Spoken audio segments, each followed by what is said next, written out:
আজকের জুলাই জাতীয় সম্মেলন শুধু একটি আনুষ্ঠানিক আয়োজন নয়, এটি আত্মত্যাগের প্রতি জাতির গভীর শ্রদ্ধা নিবেদনের এক মহিমান্বিত আয়োজন এবং আগামী বাংলাদেশের প্রতি আমাদের সম্মিলিত অঙ্গীকার পুনর্ব্যক্ত করার এক ঐতিহাসিক মুহূর্ত।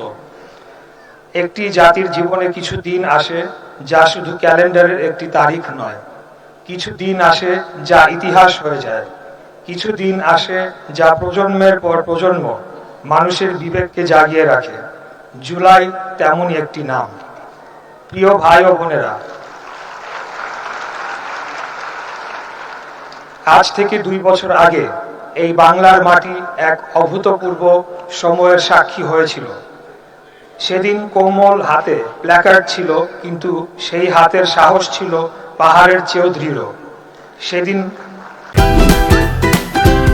Optical brighter photo catalyst active granule সমৃদ্ধ বসুন্ধরা পাওয়ার ওয়াশ, ঝলমলে কাপড়ে ফুরফুরে মন। ছিল নিরস্ত্র, কিন্তু সেই বুকের ভেতরে ছিল স্বাধীন মানুষের অদম্য শক্তি।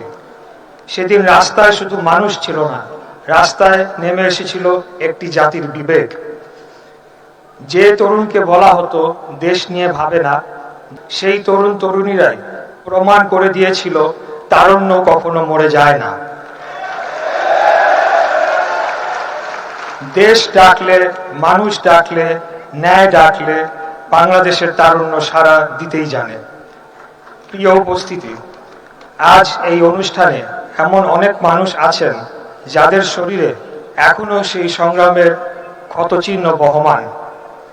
কারো হাত নেই, কারো পা নেই, কারো চোখের আলো নিভে গেছে, কিন্তু আমি জানি তাদের হৃদয়ের আলো নিভে যায়নি। আর আজ আমরা গভীর শ্রদ্ধার সঙ্গে স্মরণ করি সেই সব শহীদদের আর ফিরে আসেননি। হয়তো কোনো এক বিকেলে তারা আপনার পাশেই দাঁড়িয়েছিলেন, হয়তো কোনো এক মিছিলে তারা আপনার পাশেই হেঁটেছিলেন, কিন্তু তারা কি সত্যিই নেই? না, তারা আছেন এই বাংলাদেশের প্রতিটি পতাকায়, প্রতিটি স্বাধীন নিঃশ্বাসে, প্রতিটি শিশুর হাসিতে, প্রতিটি মানুষের মুক্ত কণ্ঠে। যে মানুষ নিজের জীবনের চেয়ে দেশের মর্যাদাকে বড় করে দেখে, সে কখনো মৃত্যুবরণ করে না। সে ইতিহাস হয়ে যায়, সে প্রেরণা হয়ে যায়, সে জাতির আলোকবর্তিকা হয়ে যায়। প্রিয় ভাই ও বোনেরা, এই আন্দোলন কোনো একক ব্যক্তির আন্দোলন ছিল না, এটি ছিল গণমানুষের আন্দোলন, এটি ছিল বিবেকের আন্দোলন, এটি ছিল অন্যায়ের বিরুদ্ধে মাথা উঁচু করে দাঁড়ানোর আন্দোলন।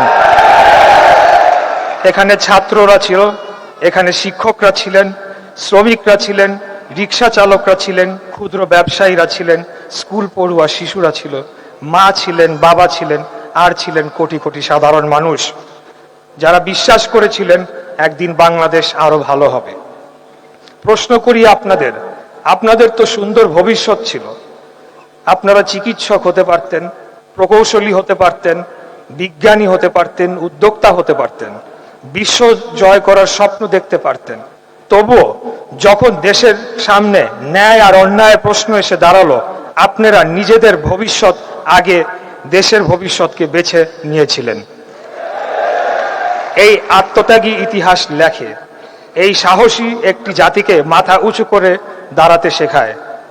আজ আমি এই মঞ্চ থেকে আপনাদের প্রত্যেককে স্যালুট জানাই, শ্রদ্ধা জানাই, ভালোবাসা জানাই।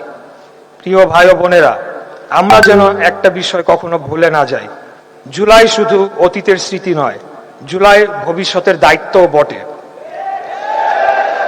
যেখানে অন্যায় হবে আমাদের বিবেক জেগে উঠবে, যেখানে অবিচার হবে আমাদের কণ্ঠ উচ্চারিত হবে, যেখানে মানুষের অধিকার হরণ হবে আমরা নীরব দর্শক হয়ে বসে থাকব না। কারণ জুলাই আমাদের শিখিয়েছে ভয় নয়, সাহসী ইতিহাস বদলায়। নীরবতা নয়, প্রতিরোধকারীরাই শেষ পর্যন্ত বিজয়ী হয়। আর বিভক্তি নয়, ঐক্যই একটি জাতির সবচেয়ে বড় শক্তি। আসুন আমরা এমন একটি বাংলাদেশ গড়ি যেখানে মানুষের মর্যাদা থাকবে, গণতন্ত্র শক্তিশালী হবে, ন্যায় বিচার প্রতিষ্ঠিত হবে, ভিন্ন মত প্রকাশ কোনো অপরাধ হবে না।